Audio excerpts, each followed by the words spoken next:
सर्वांना तुमचं अजून एका व्हिडिओमध्ये खूप खूप स्वागत आहे। आज अंदमानमधला डे 2 आहे आणि आज आम्ही जाणार आहोत हॅवलॉक आयलंडला। त्यासाठी आम्ही इथल्या जवळच्या जेट्टीवर आलो आहोत आणि क्रूजची जी तिकीटचं बुकिंग वगैरे होतं ते आम्ही ज्यांच्या थ्रू बुकिंग केलं आहे म्हणजे ट्रॅव्हल्स अँड टूर्स त्यांनीच आमचं बुकिंग करून दिलं आणि ही 9 वाजताची आहे। सो आम्हाला 8पर्यंत यायला सांगितलेलं। 7:30ला आमच्या हॉटेलखाली गाडी आलेली पिकअपसाठी।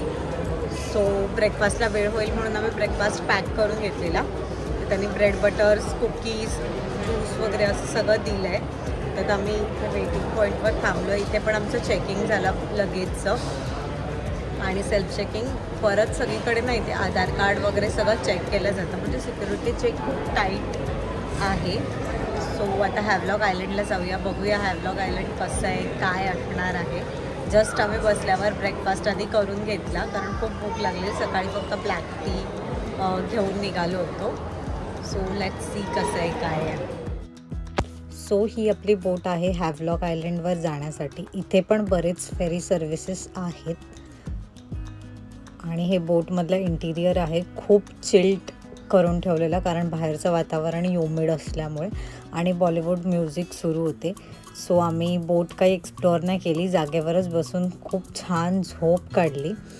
पूर्ण भरलेली होती बोट म्हणजे पॅसेंजर्सने।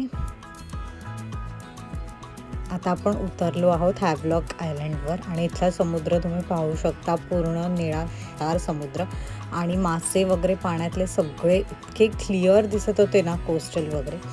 आता अंदमानच्या बेटांची नावं बदलली आहेत। हॅवलॉक आयलंडचं आता नाव स्वराजद्वीप आयलंड असं झालेलं आहे। हे बाकीचे मेंबर्स बोटमधून उतरत आहेत। तोपर्यंत आम्ही बरंच इथे फोटोशूट वगैरे केलं, थोडं जेट्टी एक्सप्लोअर केली। इथूनच नील आयलंड। सो आपण आता पोचलो आहोत राधानगर बीचला आणि हा बीच हॅवलॉक आयलंडवर आहे। Blue flag certified. मी असं ऐकलं आहे की एशियामधला बेस्ट बीच आहे। तर आता आपण जाऊनच पाहूया। आता वाजलेत 2:45, 2:30 वाजताचा आमचा पिकअप पॉईंट होता म्हणजे हॉटेल्समध्येच ते आलेले।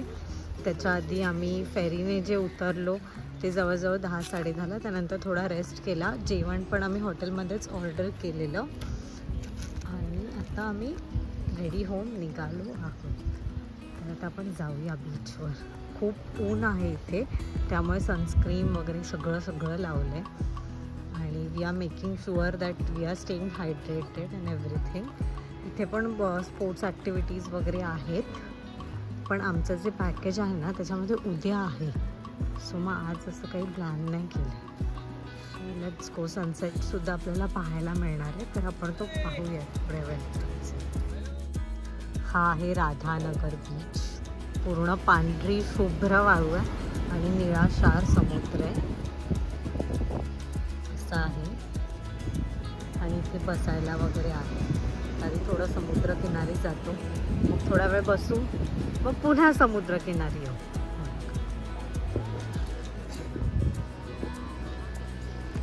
ऊन आहे ना खूप आहे खरंच।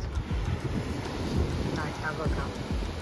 मगाशी पण आम्ही त्या जेट्टीला उतरलो ना तिथे पण सगळे फिश असेच दिसत होते म्हणजे मरीन फिश जे असतात ना ते। असं तर बघूया इथे किती काही दिसत आहे किंवा काय कसं काय आहे। बघा राधानगर। छान फोटोज काढणार आहोत, ते तुम्हाला माझ्या इंस्टाग्रामवर पाहायला मिळतील। त्यामुळे फॉलो केलं नसेल तर लवकर फॉलो करा शृंखला नाईक ब्लॉग्सला।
इथली वाळू ना खूप वेगळी आहे, म्हणजे पांढरी शुभ्र तर आहेच पण ती अजिबात अशी चिटकत नाही आहे. म्हणलं म्हणजे पायाचं कशी दाखवते, खूप वेगळी आहे वाळू अशी.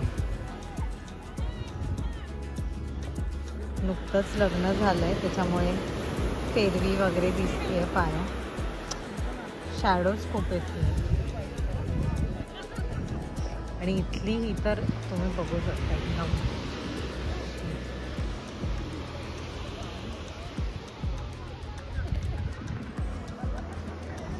गरम झाली आहे भरपूर.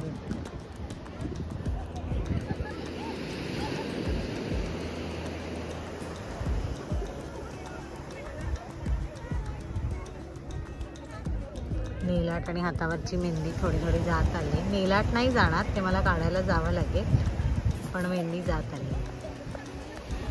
आणि आपला बीच थोडा वेळ बसतो, मग चहा नाश्ता वगैरे करून मग सनसेट तुम्हाला दाखवतो. आम्ही दोघांनी राधानगर बीचला खूप सुंदर टाईम स्पेंड केला. इथला समुद्र अक्षरशः खूप छान आहे, पाहण्यासारखं आहे. इथली वाळू आणि सनसेट वगैरे. इथे देखील स्पोर्ट्स ॲक्टिव्हिटीज वगैरे होत्या, पण आम्ही नेक्स्ट डे एलिफंट बीचला सगळ्या ॲक्टिव्हिटीज करणार होतो, त्यामुळे इथे काहीच नाही केलं. इथे आम्ही नारळ पाणी प्यालो, जे अतिशय गोड होतं, आणि चहा कॉफी पण थोड्या वेळानंतर घेतला. सो ओव्हरऑल हा जो आमचा दिवस डे 2 होता तो खूप छानरित्या गेला. आम्ही ज्यांच्याकडून बुकिंग केलं त्यांची कॅब सर्विस देखील खूप छान होती, म्हणजे ऑन टाईम त्यांची कॅब यायची, आणि सगळ्या ज्या काही कार्स होत्या त्या देखील लक्झरी कार्सच होत्या. सो आणि हॉटेलचं स्टे जे आमचं होतं ना, राधाकृष्ण हॉटेल होतं हॅव्लॉकमधलं, जे अगदी रोड टच होतं आणि आपण जे म्हणतो मार्केटच्या अगदी जवळ होतं. सो हॉटेलची रूम वगैरे पण मस्त होती आणि overall experience was too good. So आमचे अंदमानमधले दोन्ही दिवस खूप छान गेले. पुढचे व्हिडिओज देखील लवकरच तुमच्या भेटीला येतील, त्यामुळे चॅनलला सबस्क्राईब केलं नसेल तर लवकर सबस्क्राईब करा. आणि हा जर व्हिडिओ तुम्हाला आवडला तर प्लीज या व्हिडिओला लाईक करा. हे आम्ही जेटीवर फोटोशूट केलेलं. इथला निळं पाणी, सगळे मासे, समुद्र, कोरल्स वगैरे सगळं पाहताना खूप मजा आली. हे आमचे आउटफिट ऑफ द डे होते. हे राधानगर बीचवरचं फोटोशूट आहे.